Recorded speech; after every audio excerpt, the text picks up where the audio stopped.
Dulu aku mengira namaku berarti sesuatu di rumah itu.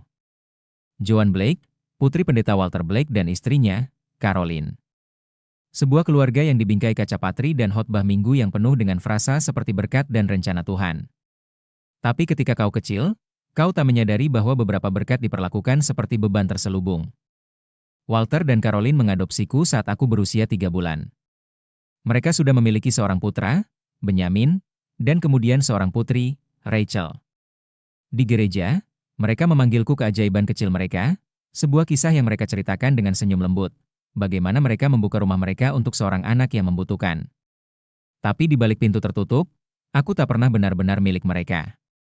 Aku adalah sesuatu yang mereka ambil, bukan seseorang yang mereka sambut. Benyamin memiliki kamar bayi dengan dinding bercat awan. Kamarku adalah kamar sudut yang dulunya adalah tempat mencuci pakaian. Tidak ada jendela, hanya lampu kecil yang berdengung jika terlalu lama menyala. Spray Rachel senada dengan gorden dan motif bunga merah mudanya. Sprayku adalah selimut pudar yang ditinggalkan seseorang di pusat donasi. Aku tak pernah mengatakan apapun. Rasa syukur memang diharapkan, dan saya pandai berpura-pura bersyukur. Jemaat gereja memuja keluarga Blake. Khotbah-khotbah Walter sangat apik. Acara makan bersama Caroline selalu disambut baik. Membesarkan 3 anak dengan penuh keanggunan, begitulah kata mereka, terutama dengan kisah Joanne yang unik. Saya sempat tidak mengerti apa artinya itu. Saya pikir mungkin itu berarti saya istimewa. Sekarang saya tahu itu berarti saya datang dengan noda yang tak seorang pun bicarakan. Di sekolah, ketika seseorang bertanya siapa orang tua kandung saya selalu menjawab, saya punya 1 ibu dan 1 ayah, seperti orang lain. Tapi saya tahu, bukan hanya dalam arti hukum, saya merasakannya. Cinta sejati meninggalkan jejak. Ia menggantungkan gambar-gambar Anda di kulkas. Ia mengingat jenis kue yang Anda sukai di hari ulang tahun Anda. Ia tidak menyebut Anda sebagai ujian rohani. Suatu malam, saat saya berusia 9 tahun, saya tak sengaja mendengar Walter berdoa dengan lantang di ruang belajar. Tuhan, bantulah saya memikul tanggung jawab yang telah Kau berikan ini. Kuatkan kesabaran saya.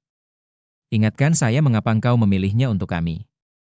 Aku berdiri di sana, tak terlihat di lorong, memegang nampan makan malam kosong yang dimintanya untuk kubersihkan. Aku ingat bertanya-tanya, apakah aku anak kecil atau beban? Tak banyak fotoku di rumah. Caroline menyimpan kolase berbingkai berisi pertandingan bisbol Benyamin, resital tari Rachel, bahkan hewan peliharaan mereka. Aku pernah menemukan foto diriku terselip di balik kartu asuransi yang kedaluarsa di dalam laci. Aku tidak tersenyum. Aku tampak seperti disuruh. Itulah tempatku. Tidak sepenuhnya tersembunyi, tapi tak pernah dipajang. Saat aku berusia 13 tahun, aku sudah belajar cara menghilang tanpa meninggalkan ruangan. Itu berguna di rumah tangga Blake, di mana visibilitas datang dengan syarat, nilai, prestasi, kepatuhan, dan yang terpenting, keheningan. Benyamin, setahun lebih muda dariku, memiliki rak-rak yang dipenuhi piala liga kecil dan sertifikat berbingkai dari perkemahan matematika musim panas. Rachel, 3 tahun lebih muda, memiliki medali tari, pita, bahkan kotak kaca dengan namanya terukir di plakat perak. Rachel Blake Jr., Nona Grace, County 4. Papan nama pintu mereka berdua dicat dengan paku dan bangga. Papan nama saya adalah catatan tempel yang pernah ditempel di luar. Cucian, jangan dibanting. Kamar saya masih sedikit berbau pemutih. Tidak ada bel pintu seperti yang lain.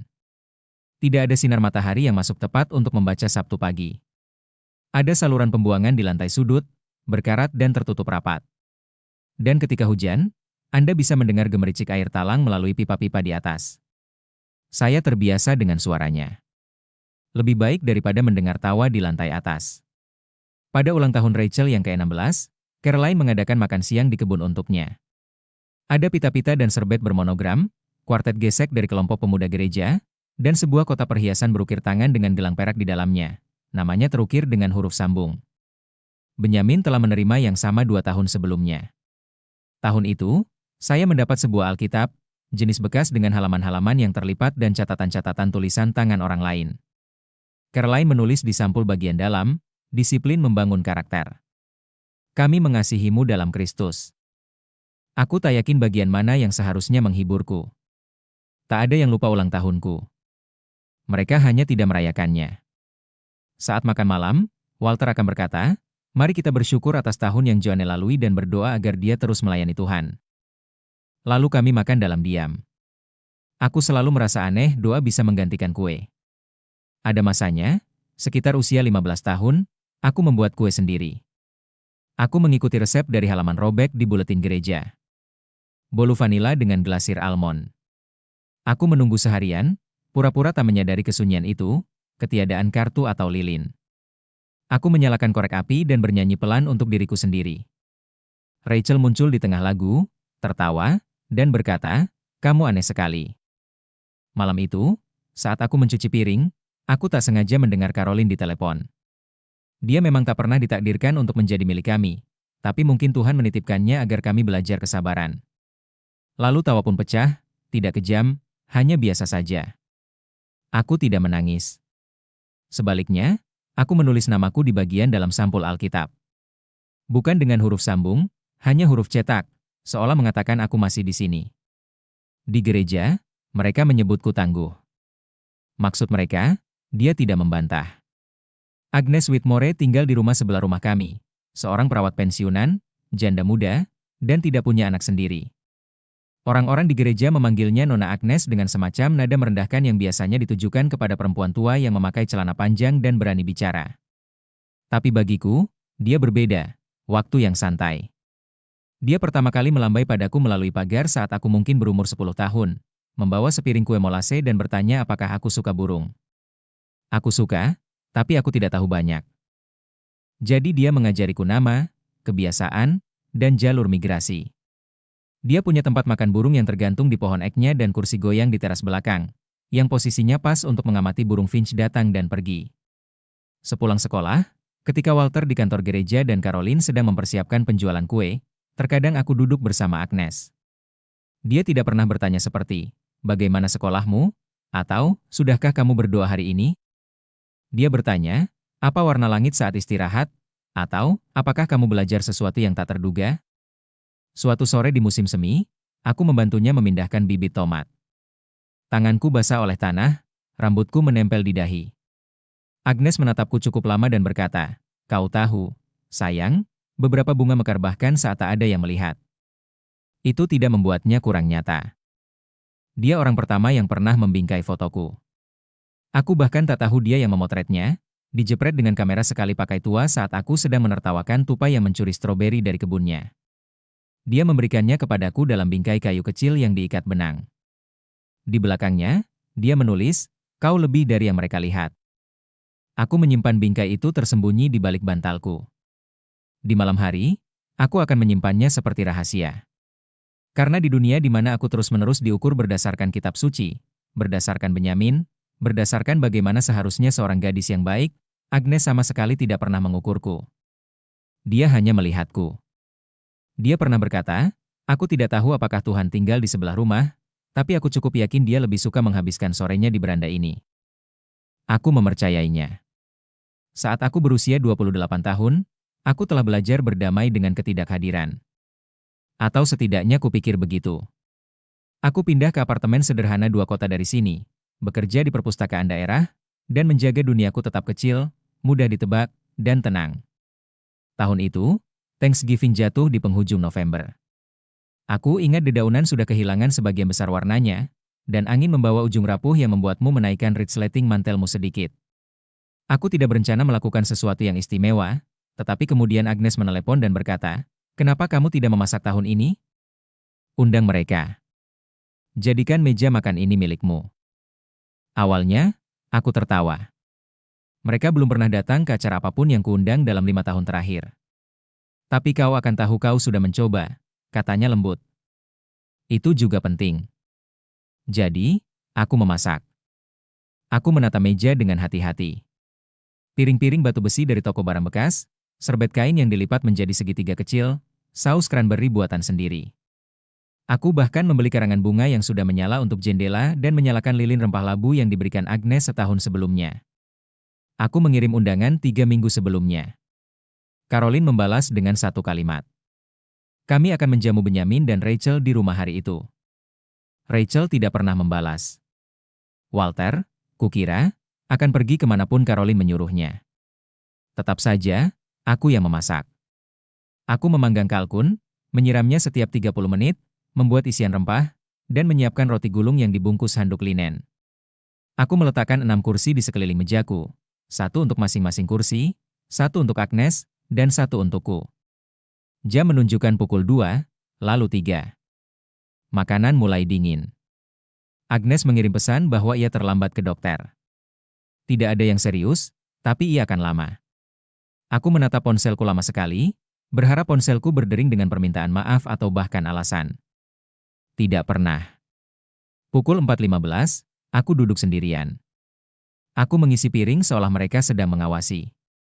Kalkun, kentang, cranberry, 2 roti gulung. Aku meletakkannya di ujung meja, tempat Walter biasa duduk. Lalu aku mengisi piringku. Aku tidak menangis. Aku tidak mengamuk. Aku hanya makan perlahan, setiap gigitan terasa hambar di bawah beban semua makanan yang tak kunjung datang. Lilin berkedip-kedip di samping gelas-gelas anggur yang tak tersentuh. Kursiku berderit ketika aku bersandar. Agnes tiba tepat sebelum pukul 5, terbungkus mantel biru tuanya, pipinya memerah. Ia melirik kursi-kursi kosong dan tak berkata apa-apa, hanya memberiku sebuah amplop kecil yang kusut. Aku bermaksud memberimu ini lebih cepat, katanya. Sudah lama menyimpannya. Kupikir ini mungkin penting hari ini. Di dalamnya ada surat terlipat, dan di bawahnya, seikat surat-surat serupa, semuanya diikat dengan pita merah muda pudar. Surat-surat itu dari seseorang bernama Evelyn, kata Agnes lembut. Surat-surat itu datang setiap tahun. Keluargamu memintaku untuk membuangnya. Aku tidak. Pita itu bergetar di tanganku. Aku melihat nama di alamat pengirim. Evelyn Callahan, Brooklyn, New York. Aku belum pernah mendengar nama itu sebelumnya, tetapi ada sesuatu dalam diriku yang bergetar. Pita itu terasa lembut karena waktu dan ujung jari. Aku melepaskannya dengan hati-hati, seolah-olah seluruh ikatan itu akan lenyap jika kutarik terlalu keras. Huruf di atasnya sedikit menguning di tepinya. Tulisan tangannya, elegan, miring, dan mantap, dimulai dengan nama yang belum pernah kudengar diucapkan dengan lantang. Joanne sayang, aku tidak tahu apakah surat ini akan sampai padamu, tetapi aku menulis setiap tahun untuk berjaga-jaga seandainya seseorang, di suatu tempat, membiarkanku lewat. Surat itu bertanggal ulang tahunku 12 tahun yang lalu. Alamat pengirimnya cocok dengan nama yang dibisikkan Agnes, Evelyn Callahan, seorang asing. Namun, dengan setiap kalimat, suaranya mengakar di tempat-tempat yang tak kuketahui kosong. Kau telah lahir. Ketika aku berusia 21 tahun, dia menulis bahwa dia terkadang berdiri di luar pagar taman bermain hanya untuk mengingat bagaimana suara tawa anak-anak. Pada surat ke-6, aku berhenti menyeka air mataku. Aku membiarkan air mataku jatuh tanpa suara saat aku membalik setiap halaman. Semuanya ada 14 surat. Di surat terakhir, tertanggal 3 tahun lalu, dia menulis, jika kamu tidak pernah membaca ini, aku akan mengerti. Tapi aku ingin kamu tahu aku tidak pernah berhenti menjadi ibumu. Tidak di hatiku. Aku hanya tidak pernah diizinkan untuk mengatakannya dengan lantang. Agnes duduk di hadapanku sepanjang waktu, tangannya terlipat, wajahnya diam. Mereka datang ke pintuku pada hari kamu lahir, katanya. Katanya mereka sedang mencari lingkungan yang tenang untuk membesarkan putri mereka. Aku tidak tahu keseluruhan ceritanya sampai kemudian. Tapi ketika mereka memintaku untuk membakar surat-surat itu, dia terdiam. Aku tidak bisa melakukannya. Aku melihat amplop itu lagi, tulisan tangan, nama, kebenaran yang tidak kuketahui untuk diinginkan. Aku harus menemukannya, kataku. Suaraku tidak gemetar. Itu terdengar jelas dan penuh, seolah diucapkan bukan hanya olehku, tetapi oleh gadis yang tidak pernah memiliki lilin ulang tahun, remaja yang bernyanyi sendirian, dan wanita yang telah menyiapkan meja untuk hantu. Agnes mengangguk, meraih tanganku. Dia tidak pernah berhenti menulis, katanya. Itu pasti berarti sesuatu. Memang. Aku tidak menelepon duluan. Aku ingin mereka tidak siap. Caroline membuka pintu, mengenakan celemek Thanksgiving di bulan Januari. Lipstiknya masih baru. Senyumnya memudar saat melihatku. Joanne, kami tidak menyangka. Aku tahu, kataku, melangkah masuk. Rumah itu tidak berubah. Perabotan berpunggung kaku yang sama, Potret Benyamin dan Rachel yang sama berjajar di lorong. Ketidakhadiranku yang sama. Walter muncul dari ruang kerja, memegang cangkir kopi bertuliskan, "Ayah nomor satu dunia." Dia berhenti ketika melihatku, lalu meletakkannya tanpa sepatah kata pun. "Aku menemukan surat-surat itu," kataku, "dari Evelyn." Hening. Tangan Caroline mencengkeram tepi meja. Walter mengerja pelan, seolah-olah dia salah dengar. Agnes menyimpannya, aku menambahkan. Total 14, satu setiap tahun. Walter menatap Caroline. Dia menatap lantai. "Aku datang ke sini untuk satu alasan," kataku. "Bukan untuk meminta maaf, bukan untuk penjelasan, hanya untuk membalas narasinya." Kuletakkan surat-surat itu, masih terikat pita merah muda pudar, di atas meja di antara kami. Aku tidak melepaskannya. Aku di sini bukan untuk memohon pengakuan. Kalian selalu bercerita tentang bagaimana Tuhan memberi kalian beban untuk dipikul, tentang bagaimana aku adalah semacam ujian kesabaran, semacam tugas moral. Caroline membuka mulutnya, tetapi aku mengangkat tangan. Kalian bilang aku harus bersyukur atas makanan, tempat tinggal, dan belas kasihan Tuhan. Tapi tak sekalipun dalam 28 tahun, kalian pernah berterima kasih padaku karena menjadi anak yang tak pernah bertanya mengapa. Rahang Walter mengeras. Masih tak terucapkan. Aku tahu siapa diriku sekarang, lanjutku. Aku Putri Evelyn. Aku gadis yang menulis namanya di Alkitab bekas dan membuat kue ulang tahunnya sendiri. Aku wanita yang menunggu 28 tahun untuk dilihat dan akhirnya berhenti membutuhkannya. Aku berbalik untuk pergi. Di pintu, aku berhenti.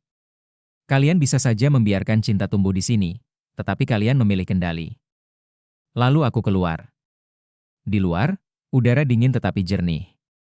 Agnes menunggu di mobilnya, terparkir tak jauh dari sana. Ia tak bertanya bagaimana keadaannya, hanya membuka pintu penumpang dan berkata, "Kau siap?" Aku mengangguk. "Brooklyn masih jauh," tambahnya. "Aku sudah menunggu lebih lama," kataku. Kami berkendara dalam diam beberapa saat, huruf-huruf itu terselip di antara kami seperti seorang penumpang yang akhirnya mengakui. Brooklyn sama sekali tak seperti yang kuingat, bukan karena aku pernah ke sana sebelumnya, tetapi karena aku sudah membayangkannya berkali-kali hingga bentuknya berubah. Aku mengharapkan sesuatu yang lebih ramai. Sebaliknya, aku menemukan keheningan. Deretan rumah batu coklat tua, trotoar sempit berserakan daun-daun minggu lalu, toko makanan di pojok jalan dengan papan-papan yang dilukis tangan. Agnes menunggu di mobil sementara aku berdiri di gerbang. Apartemen itu berada di lantai 2. Pagar besi, anak tangga yang retak, karangan bunga pudar masih tergantung di pintu, meskipun Natal sudah lama berlalu. Aku mengetuk sekali, lalu mengetuk lagi. Ketika pintu terbuka, matanya lah yang pertama kali menatapku. Hazel, seperti mataku. Rambutnya disanggul longgar, beruban, namun berwibawa. Tangannya yang kurus dan kokoh bertumpu di tepi bingkai, seolah-olah ia perlu berpegangan pada sesuatu. "Ya?" tanyanya hati-hati. Aku membuka mulut, tetapi tak ada yang keluar. Maka, aku merogoh saku mantelku dan menyerahkan surat paling atas, surat pertama yang pernah ia tulis. Ia menatapnya, lalu menatapku. "Joanne," bisiknya, seolah tak mempercayai suaranya sendiri. Aku mengangguk. Tangannya menutup mulut, tetapi air mata mengalir sebelum kata-katanya. Ia mundur selangkah dan membuka pintu lebih lebar, lalu aku masuk. Tak ada pelukan dramatis, tak ada musik yang menggelegar di latar belakang, hanya derit lantai kayu tua dan suara pelan dua kehidupan yang kembali menyatu. Ia membuat teh. Aku duduk di meja dapurnya, terluka, letih, nyata. Ia mengeluarkan album foto yang belum pernah kulihat, tetapi entah bagaimana sudah kukenal. "Ini kau," katanya, sambil menunjuk sonogram yang tertempel di balik sampulnya. "Disinilah kau berawal." Kami mengobrol sampai tehnya dingin. Dia tidak pernah bertanya tentang mereka. Dia hanya bertanya tentangku, apa yang kusuka baca, apa yang membuatku tertawa, apa yang kuimpikan waktu kecil. Dan untuk pertama kalinya dalam hidupku, aku menjawab. Setahun kemudian, aku menata meja lagi. Piring besi yang sama, serbet kain yang sama, dicuci dan disetrika. Tapi kali ini, meja terasa penuh bahkan sebelum ada yang duduk.